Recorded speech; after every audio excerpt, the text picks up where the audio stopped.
Film ini dibuka dengan seorang anak laki-laki yang sedang berlari ketakutan, seolah-olah dikejar oleh sosok mengerikan.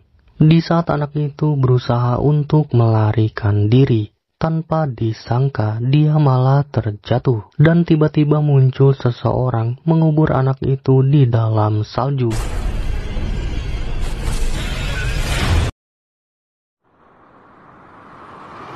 Kemudian scene berpindah kepada sekelompok orang yang sedang berkendara melintasi pegunungan bersalju.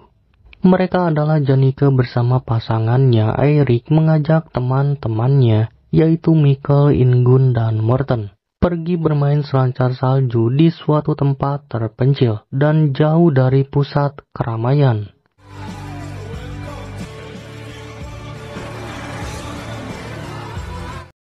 Setibanya di tempat tujuan, mereka langsung mendaki ke atas gunung, dan selama pendakian itulah, di sana Ingun menanyai Janike tentang hubungannya dengan Eirik. Dia berharap mereka bisa segera menikah sebelum nantinya menyesal.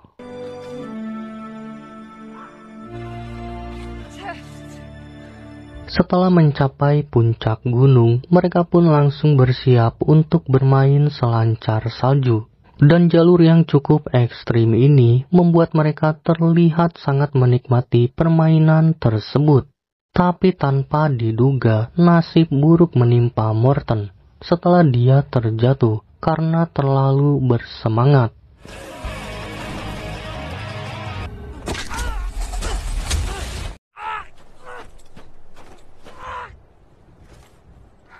Dan alhasil, kecelakaan itu pun membuat kaki Morten patah. Janike lalu meminta teman-temannya agar segera membaringkan Morten, karena dia akan mencoba untuk memperbaiki posisi tulang kakinya.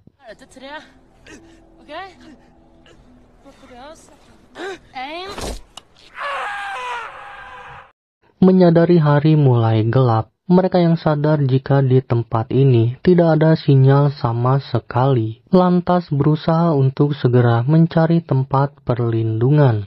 Dan tanpa disengaja, Janike menemukan sebuah rumah yang tak jauh dari keberadaan mereka saat ini.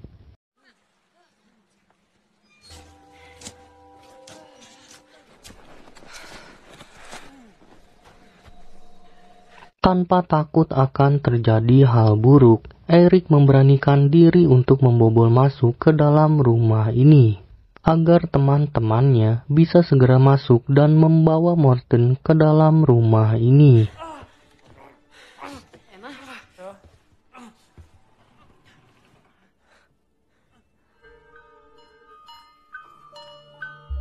Setelah membaringkan Morten di atas sofa, Janike meminta teman-temannya untuk segera mencari perban atau apapun yang bisa digunakan untuk merawat luka Morten. Dan saat mencarinya di dalam laci, Janike menemukan satu butir peluru senapan, juga sebuah lem super. Tapi siapa sangka Janike nekat menggunakan lem tersebut untuk merawat luka Morten. Dan sebelum memakainya, Ingun memberikan obat pereda nyeri agar Morten tetap sadar.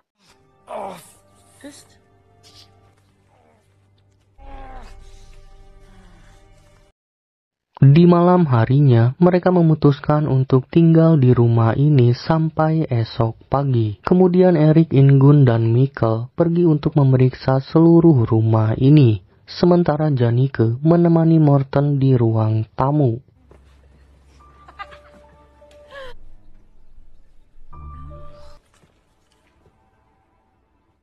Setibanya di ruang bawah tanah, mereka menemukan sebuah ruangan dan setelah diperiksa, Eirik menemukan mesin generator. Dia kemudian mencoba untuk memperbaikinya agar bisa menerangi rumah ini. Di saat yang sama, Janike yang pergi untuk menutup pintu tidaklah menyadari dengan adanya sosok yang melintas di luar rumah ini.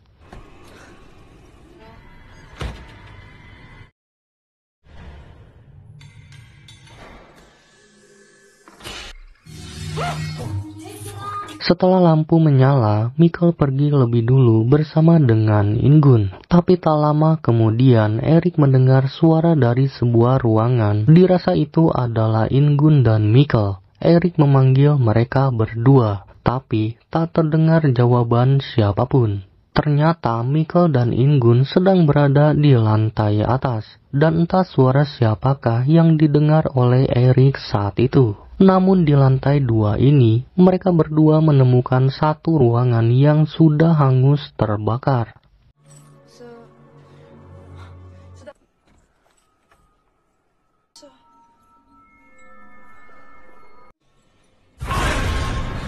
Di dalam sana, Michael tiba-tiba terdiam setelah dia membuka pintu kamar mandi. In-gun yang penasaran lantas memeriksa tempat itu, tapi tiba-tiba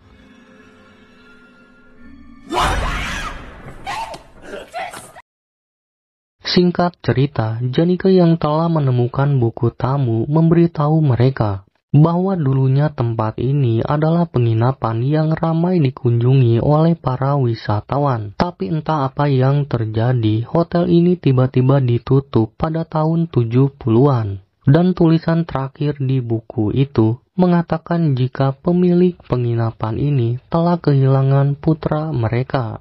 Di dalam buku itu, Janika juga menemukan sebuah foto keluarga pemilik tempat ini, di mana ada seorang anak yang tak lain adalah anak di awal film ini. Setelah itu, Michael membawa In-gun ke lantai atas karena memilih untuk tidur di salah satu kamar tempat ini. Sementara yang lain memilih untuk tidur di ruang tamu meski di sana Morton hanya menjadi obat nyamuk. Michael yang mendapat penolakan dari In-gun tiba-tiba emosi karena dia merasa jika In-gun hanyalah main-main dengan dirinya. Michael pun memutuskan untuk kembali ke ruang tamu dan meninggalkan In-gun seorang diri. Michael memilih untuk menenangkan diri sembari mendengarkan musik. Tanpa dia tahu bahwa saat ini In-gun sedang dalam bahaya karena di dalam rumah ini ternyata tak hanya ada mereka saja.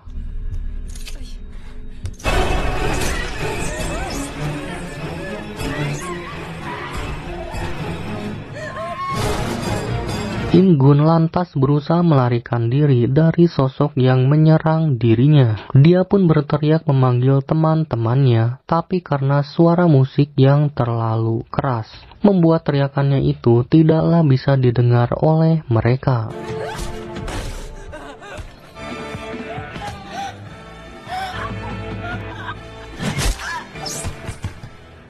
Di keesokan harinya, Michael yang merasa bersalah mencoba untuk berbicara dengan In-gun. Dia tidaklah tahu bahwa In-gun belum pernah melakukan hal itu. Tapi karena tidak ada jawaban sama sekali, Michael pun memilih untuk meninggalkan sarapan di depan pintu kamar ini. Sementara itu, Eric memilih untuk pergi mencari bantuan, tapi tak jauh dia meninggalkan rumah ini. Dia menemukan bercak darah dan tanpa disangka, jejak itu mengarah kepada In-gun yang sudah tewas. Sementara itu, Janika yang sedang memperbaiki mesin generator bersama dengan Michael, tanpa disengaja menemukan sebuah pintu yang ditutup oleh balok. Mereka yang penasaran lantas membuka pintu itu dan menemukan sebuah ruangan kosong yang digunakan sebagai tempat untuk menyimpan barang-barang. Tapi anehnya, barang-barang yang ditemukan bukanlah berasal dari tahun 70-an.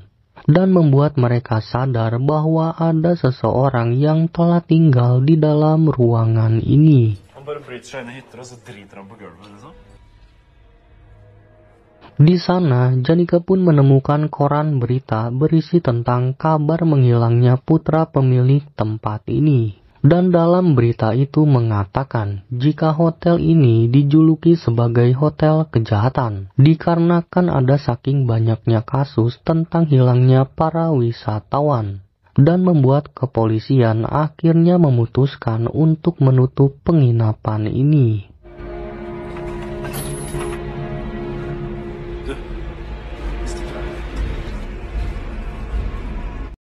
Di saat yang sama, Morton yang sedang berada di dapur menemukan sebuah ruangan penyimpanan makanan. Kemudian dia mengambil salah satu makanan kaleng. Tapi ketika dia akan membukanya, tiba-tiba terdengar suara seseorang menutup pintu.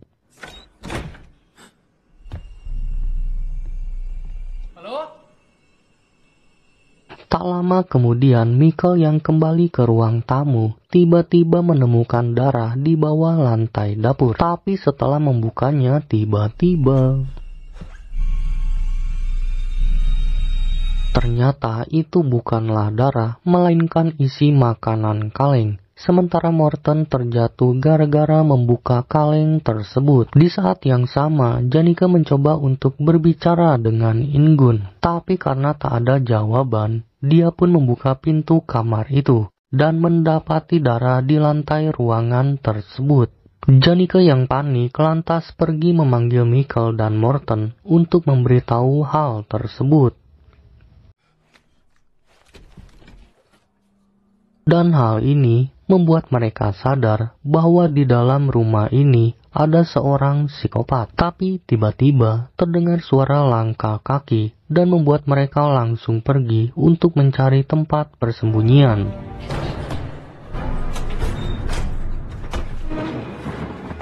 Janika memberitahu Morton bahwa ada seseorang yang tinggal di dalam ruangan bawah tanah. Dan ia menduga jika sosok itulah yang telah menghabisi para wisatawan di sekitar tempat ini. Jadi Janika meminta mereka untuk menunggu sampai Eric kembali membawa bantuan.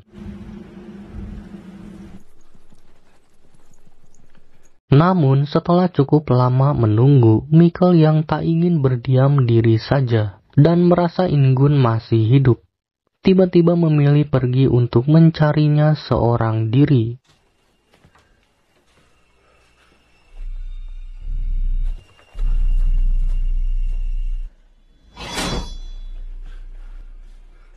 Saat Michael pergi mencarinya di dalam dapur, tiba-tiba saja dia diserang oleh psikopat. Dan dengan sekuat tenaga, Michael pun berusaha untuk melarikan diri dari sosok tersebut.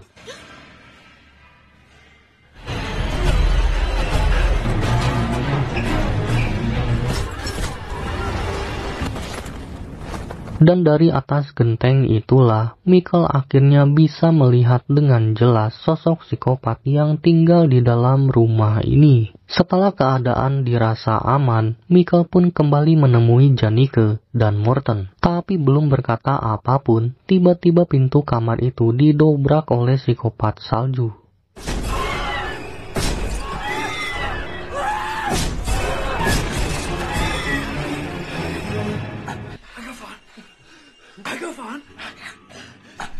Di tengah rasa takut itulah, Michael memberitahu mereka tentang sosok psikopat salju. Dia kemudian mengajak mereka untuk segera pergi dari tempat ini. Tapi Janika menolak karena dia tak ingin meninggalkan Morton seorang diri.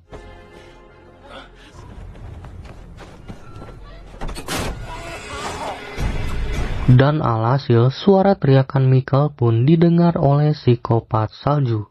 Michael kemudian masuk ke dalam gudang untuk bersembunyi, tapi akhirnya inilah yang terjadi.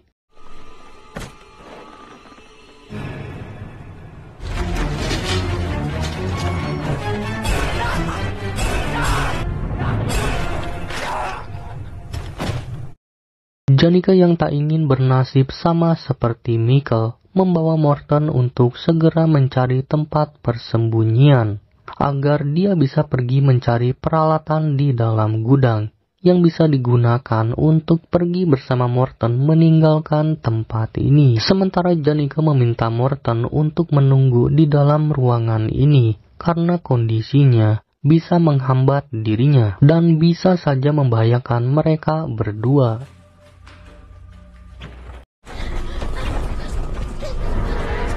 Setelah berada di dalam gudang, Janika menemukan kereta salju dan akan dia gunakan untuk membawa Morten pergi bersamanya. Tapi karena tak mampu menariknya keluar, membuat Janika terlihat putus asa.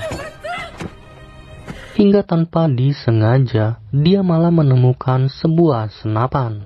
Teringat dengan sebutir peluru yang sempat dia temukan, Janika lantas membawa senjata itu dan pergi mengambil peluru yang sempat dia temukan. Tapi karena ia tak bisa menggunakannya dan pelurunya juga hanya ada satu, Janika pun mengajak Morten untuk membuat rencana dengan memancing psikopat salju ke dalam ruangan bawah tanah. Dan di sana mereka akan menguncinya di dalam ruangan tersebut. Di saat memeriksa ruangan itu, Janika menemukan kunci yang sempat dibawa oleh Erik dan mendapati mayat teman-temannya di dalam ruangan itu.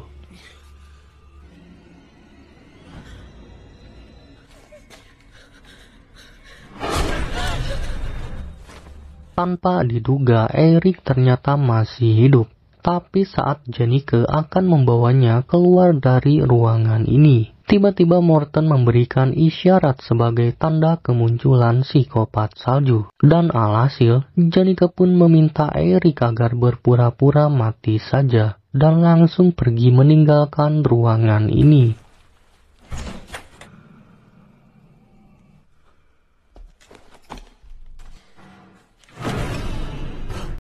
Setelah psikopat salju masuk ke dalam ruangan itu, sialnya Janika tak sempat melepaskan tembakan karena psikopat itu tiba-tiba mematikan senternya. Dan dengan cepat dia pun langsung mengunci ruangan itu dengan menggunakan senapannya. Kemudian Morten mengajak Janika untuk segera pergi dari tempat ini.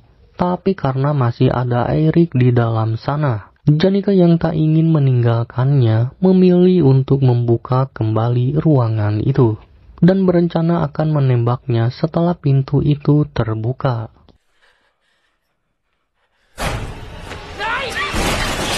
Tanpa diduga, psikopat salju menggunakan Erik sebagai pelindung dan untungnya Morten menyadari hal itu.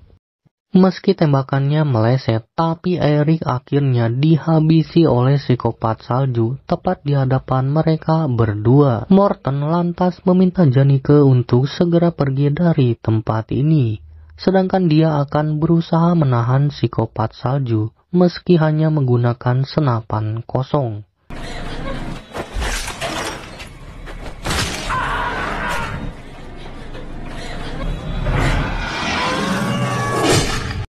Dan dengan sekuat tenaga, Janika pergi ke dalam gudang untuk mencari Papanski, dan dia pun berusaha keras agar segera memakai alat tersebut. Tapi tak jauh dia meninggalkan tempat ini, psikopat salju tiba-tiba muncul di belakang dirinya.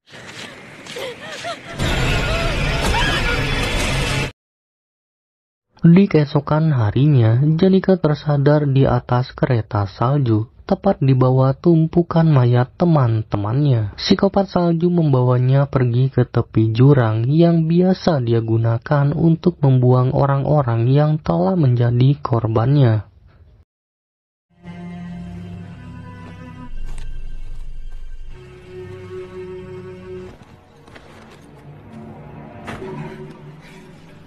Di saat psikopat salju akan membuang Janika, tiba-tiba saja Janika menyerang psikopat salju dengan menggunakan pisau cutter. Kemudian dengan sekuat tenaga, Janika berusaha meraih kapak di dekatnya. Meski hal itu hampir membuatnya masuk ke dalam jurang. Di tengah perkelahian itu, Janika berhasil membuka topeng psikopat salju hingga membuatnya lengah. Dan kelengahan itulah Janika gunakan untuk menghabisi psikopat salju tersebut.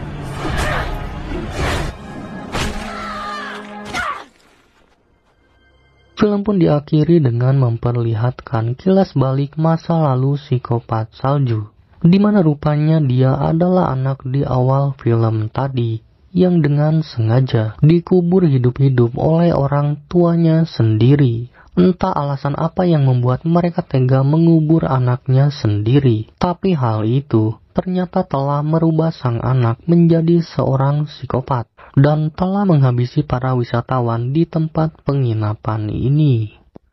Jadi itulah alur cerita film berjudul Cold Prey tahun 2006 ini. Semoga kalian mengerti dengan apa yang disampaikan. Dan sampai ketemu di video selanjutnya.